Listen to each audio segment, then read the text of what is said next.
Hi, Miss Nancy coming to you from the Children's Corner of the Dowling Library. I've got a couple of selections on Samhain for you today. The first one is out of this book called Our Irish Heritage, and it talks about Halloween. Ireland is where Halloween came from. Did you know that? It is called Samhain by the ancient Celts of Ireland who we mentioned earlier in the book. We haven't read that section, but they did mention it in here. They began to celebrate it over 2,000 years ago. The ancient Irish Celts first celebrated Samhain as a time of gatherings and feasts in October to prepare for the harsh winter ahead. They believed that the spirits or fairies would find their way into our world at the time of Samhain. They lit bonfires to ward away evil spirits. People would light jack-o'-lanterns, set tables, dress in costumes with extra places for the good spirits of their relatives who would bring about less harsh winter. Sound familiar? This tradition was brought by Irish people to America, and that's how Halloween became a celebration, just like it was for many centuries before in ancient Ireland. So, as part of the Irish diaspora, you should be very proud that this popular time of year was originated in Ireland. In another book, it's called Look What Came from Ireland.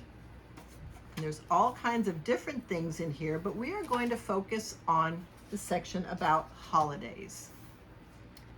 The Irish invented Halloween about 2,500 years ago. In those days, the people who lived in Ireland were known as Celts. Every October 31st, Celtic families would light huge bonfires and dress up as witches, goblins, demons. They did this to frighten away the spirits of the dead. The ancient Celts also invented jack-o'-lanterns. Originally, these Halloween decorations were made out of turnips. But when lots of Irish people began moving to the United States about 150 years ago, they couldn't find many turnips. So they made their jack-o'-lanterns out of pumpkins instead.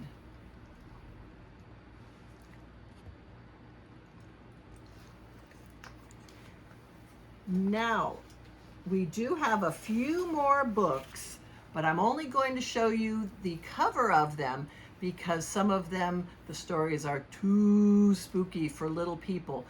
But you can always come into the library and pull one off the shelf and have a read with your little one if you think they can handle it.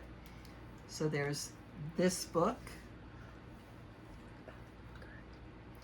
Also in this book, I found it very interesting. There's two terms that came out of Harry Potter that I didn't realize were actual terms. One's a type of brownie called a Dobby, who happens to be my favorite Harry Potter character.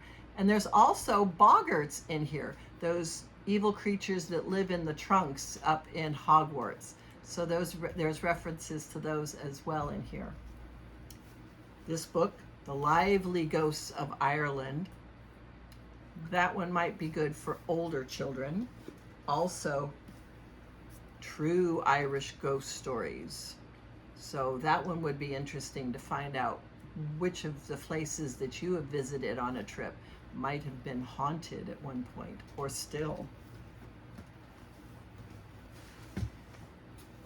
There's Celtic Tales of the Strange, Donegal Fairy Stories, The Leprechaun's Kingdom, and this, I saved the biggest one for last. This one is Read Aloud Myths and Legends from Ireland, Wales, England, Scotland, Brittany, a number of different places. The one I was thinking about reading, but I thought it was a little long for today, was The Hound of Cullen. But if you get a chance to come into the library, you can find this book and read that one yourself. Have a great Samhain.